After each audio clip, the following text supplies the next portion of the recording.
দুইটার সময় তওবা করে লাভ নাই। একটা হচ্ছে মৌতের যন্ত্রণা শুরু হয়ে গেলে, মৃত্যুর যন্ত্রণা শুরু হয়ে গেলে আগে পা থেকে শুরু হয়ে আস্তে আস্তে গলার দিকে আসে।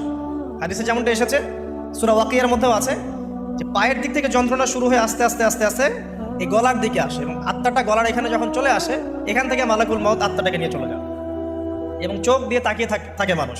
রুহটা চলে গেলে মানুষ চোখ দিয়ে তাকিয়ে থাকে, দেখবেন এই কারণে মৃত ব্যক্তি তাকিয়ে থাকে, চোখ খোলা থাকে। এবং তখন আসমান থেকে সিঁড়ি নামিয়ে দেওয়া হয়, ওই সিঁড়িতে করে আত্মা চলে যাচ্ছে, ও তাকিয়ে দেখে যে আত্মা চলে যাচ্ছে। এবং মানুষ মারা যাওয়ার পরে চোখ জীবিত থাকে অনেকক্ষণ। মেডিকেল সায়েন্স যারা পড়েছে তাদেরকে জিজ্ঞাসা করবে, মানুষ ডেড হয়ে গেলেও চোখ দেখবেন আরও কয়েক ঘন্টা, হয়তো আরও নির্দিষ্ট একটা সময় পর্যন্ত চোখটা কিন্তু জীবিত থাকে। এই জন্যে চোখ বন্ধ করে দিতে হয়। যাই হোক, যেটা বলছিলাম যে মৌতের যন্ত্রণা শুরু হয়ে গেলে তওবা করে লাভ নাই, তওবার দরজা বন্ধ। আর পশ্চিম দিক থেকে সূর্য উঠে গেলে তওবা করে লাভ নাই, তওবার দরজা বন্ধ।